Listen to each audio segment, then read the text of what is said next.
Hi friends, എല്ലാവർക്കും നമസ്കാരം. ഇന്ന് നമ്മൾ ഒരു അടിപൊളി രസമാണ് കേട്ടോ കാണിക്കുന്നത്. സദ്യയ്ക്കും അല്ലാത്ത സമയത്തും ഒക്കെ ഉണ്ടാക്കി നോക്കാവുന്ന നല്ലൊരു റെസിപ്പിയാണ്. അപ്പോൾ അതെങ്ങനെ ചെയ്യാൻ നോക്കാം. അപ്പോൾ അതിന് വേണ്ടിയിട്ടൊരു പാൻ അടുപ്പത്ത് വെച്ചിട്ടുണ്ട്. അതിലേക്ക് ആദ്യം നമുക്ക് ഒരു 1/2 ടീസ്പൂൺ ജീരകം ഇട്ട് കൊടുക്കാം. ജീരകം എന്ന് പറയുമ്പോൾ നല്ല ജീരകം.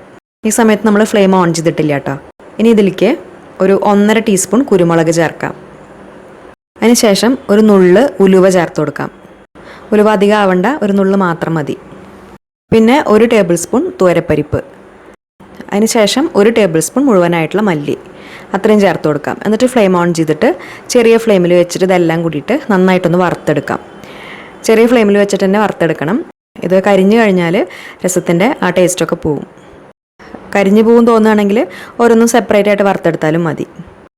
എന്നിട്ട് അതെല്ലാം നന്നായി മൂത്ത് നല്ലൊരു സ്മെല്ലൊക്കെ വരാൻ തുടങ്ങുമ്പോൾ അതിലേക്കൊരു 6-7 പച്ചമുളക് ചേർക്കാം. എന്നിട്ട് ആ പച്ചമുളകും നന്നായിട്ടൊന്ന് ചൂടായി കഴിഞ്ഞാൽ പിന്നെ കുറച്ച് കറിവേപ്പിലയും കൂടി ചേർത്തിട്ട് ഒന്ന് മിക്സ് ചെയ്തതിന് ശേഷം ഫ്ലെയിം ഓഫ് ചെയ്യാം. ഇനി ഇത് നന്നായിട്ടൊന്ന് ചൂടാറാനായിട്ട് മാറ്റി വയ്ക്കണം. ചൂടാറിയതിന് ശേഷം ഇത് നമ്മൾ നന്നായിട്ട് അരച്ചെടുക്കണം. ഇതുപോലെ നല്ല ഫൈനായിട്ട് അരച്ചെടുക്കുക.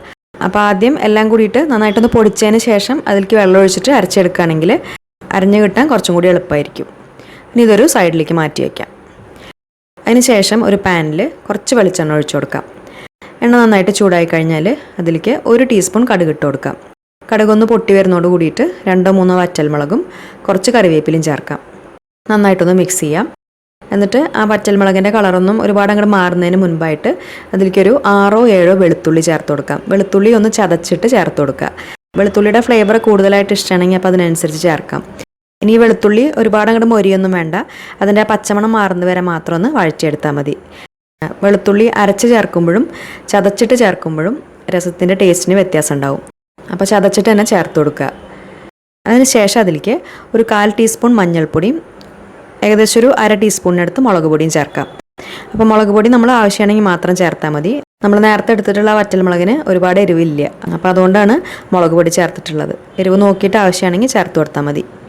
എന്നിട്ട് ആ പൊടികളിലെ പച്ചമണം നന്നായിട്ട് മാറിക്കഴിഞ്ഞാൽ അതിലേക്കൊരു 2 മീഡിയം വലുപ്പത്തിലുള്ള തക്കാളി ഇതുപോലെ ഒന്ന് കഷ്ണങ്ങളാക്കിയിട്ട് ചേർത്ത് കൊടുത്തിട്ട് അത് നന്നായിട്ടൊന്ന് വഴറ്റിയെടുക്കാം.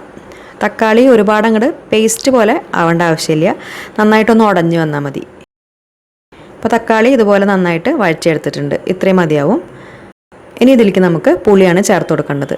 അപ്പോൾ ഒരു നെല്ലിക്ക വലുപ്പത്തിലുള്ള പുളി കുറച്ച് വെള്ളത്തിൽ പിഴിഞ്ഞെടുത്തിട്ടുണ്ട്, ആ വെള്ളം ചേർത്ത് കൊടുക്കാം. അപ്പോൾ വെള്ളത്തിൻ്റെ അളവ് നമ്മൾ നോക്കിയിട്ട് ചേർത്ത് കൊടുക്കുക. നമ്മളിതിൽ ഏകദേശം ഒരു 6 കപ്പ് വെള്ളം ചേർത്തിട്ടുണ്ട്.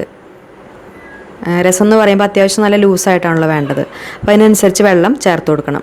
അതുപോലെ ആ പുളിയുടെ അളവ് അത് നമ്മൾ നോക്കിയിട്ട് ആവശ്യത്തിനനുസരിച്ച് വേണം ചേർക്കാൻ.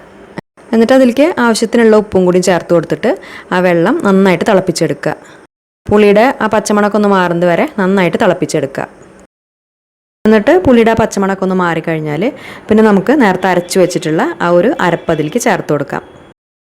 അതിൻ്റെ കൂടെ തന്നെ ഒരു 1/4 ടീസ്പൂൺ കായപ്പൊടിയും ചേർക്കാം. എന്നിട്ടത് എല്ലാം കൂടിയിട്ട് നന്നായിട്ടൊന്നും കൂടി തിളപ്പിച്ചെടുക്കാം. ഈ സമയത്ത് ഇതിലേക്ക് നമുക്ക് ഒരു ചെറിയ കഷ്ണം ശർക്കര ചേർത്ത് കൊടുക്കാം, എല്ലാത്തിൻ്റെ ആ ടേസ്റ്റ് ഒന്ന് ബാലൻസായി കിട്ടാൻ വേണ്ടിയിട്ട്.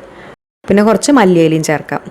എന്നിട്ട് എല്ലാം കൂടിയിട്ട് ഇതുപോലെ നന്നായിട്ട് തിളച്ച് കഴിഞ്ഞാൽ പിന്നെ നമുക്ക് ഫ്ലെയിം ഓഫ് ചെയ്യാം. ഒരുപാട് തിളയ്ക്കേണ്ട ആവശ്യമില്ല, എല്ലാം കൂടി ജസ്റ്റ് നന്നായിട്ട് ഒരു തിളച്ച് വന്നാൽ മതി. അപ്പോൾ നമുക്ക് ഫ്ലെയിം ഓഫ് ചെയ്യാം. ഇപ്പോൾ ഒരു അടിപൊളി രസം റെഡിയായി. ഇനി ഇത് കുറച്ച് സമയം ഒന്ന് അടച്ചു വെച്ചതിന് ശേഷം സെർവ് ചെയ്യാം. പിന്നെ നമ്മൾ നേരത്തെ പറഞ്ഞതുപോലെ ഇതിലെ പുളിയും അതുപോലെ വെള്ളത്തിൻ്റെ അളവും എരിവൊക്കെ നോക്കിയിട്ട് ആവശ്യത്തിനനുസരിച്ച് വേണം ചേർത്ത് കൊടുക്കാൻ. ഇത് സദ്യയ്ക്ക് മാത്രമല്ല അല്ലാത്തപ്പോഴും ഉണ്ടാക്കാവുന്ന നല്ല ടേസ്റ്റി ആയിട്ടുള്ള രസമാണ്. ഈ രസം ഉണ്ടെങ്കിൽ ചോറുണ്ണാൻ പിന്നെ വേറെ കറിടൊന്നും ആവശ്യമില്ല. അപ്പോൾ എല്ലാവർക്കും റെസിപ്പി ഇഷ്ടമായി എന്ന് വിചാരിക്കുന്നു. എല്ലാവരും ഉണ്ടാക്കി നോക്കിയിട്ട് ഫീഡ്ബാക്സൊക്കെ മറക്കാതെ അറിയിക്കൂ.